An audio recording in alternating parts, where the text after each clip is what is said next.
اذان کا ادب، ایک سبق آموز کہانی۔ ایک چھوٹے سے گاؤں میں جو سرسبز پہاڑیوں کے درمیان بسا ہوا تھا، ایک لڑکا احمد رہتا تھا۔ احمد تجسس سے بھرپور اور ہمیشہ ارد گرد کی دنیا کی کھوج میں رہتا تھا۔ اس کی دادی اکثر اسے ان کے ایمان کے بارے میں کہانیاں سناتیں، انہیں اقدار اور عمل سکھاتیں جو ان کی زندگیوں کی تشکیل کرتے تھے۔ ایک دھوپ بھری دوپہر، جب احمد اپنے دوستوں کے ساتھ کھیتوں میں کھیل رہا تھا، گاؤں کی مسجد سے اذان کی مدھر آواز گونجی۔ یہ عصر کی نماز کا وقت تھا۔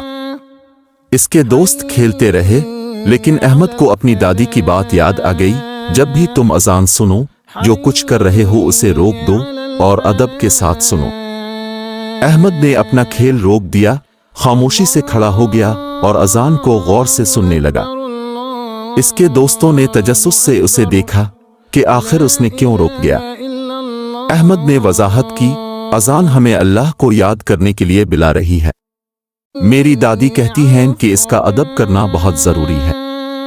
اس کے دوست اس کی باتوں سے متاثر ہو کر اس کے ساتھ شامل ہو گئے۔ وہ سب خاموشی سے کھڑے ہو گئے اور اذان کے معنی پر غور کرنے لگے۔ جیسے ہی اذان کے آخری الفاظ ہوا میں تحلیل ہوئے، احمد نے تجویز دی، کیوں نہ ہم سب مسجد چلیں اور نماز ادا کریں۔